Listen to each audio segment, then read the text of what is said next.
আমরা বলতে চাই মাননীয় প্রধানমন্ত্রী মদের দাম বৃদ্ধি করার জন্য বিরোধী দল রাজপথে নামেনি। যেই গ্যাসের দাম 700 টাকা বৃদ্ধি করা হয়েছে তার জন্য বিরোধী দল রাজপথে নেমেছে।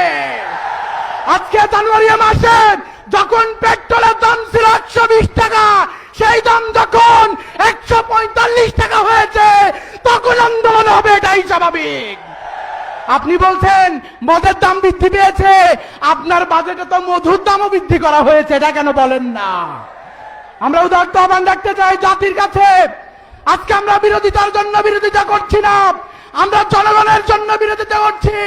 এই চট্টগ্রাম জুলাই আন্দোলনের পথ নির্দেশ করেছিল, কিন্তু আমরা দেখলাম যে এই চট্টগ্রামে 14 জন এমপি বিএনপি রয়েছে। সেই চট্টগ্রামে আমরা লক্ষ্য করলাম সকালে একবার, দুপুরে একবার, আর রাত্রে শোয়ার পরে আর একবার আওয়ামী লীগ মিছিল করে।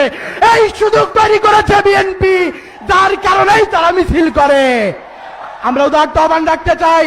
আজকে বিরোধী দলের যারা এখানে রয়েছেন তাদেরকে বলতে চাই, আপনারা জাতীয় সংসদ থেকে রাজপথ পর্যন্ত কুসুম কুসুম বিরোধিতা বন্ধ করুন।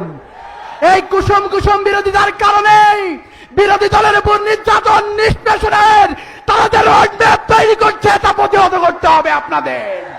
শুধু সংসদে বক্তব্য নয়, রাজপথে নেমে সরকার যদি ভুল করে তার প্রতিবাদ করতে হবে।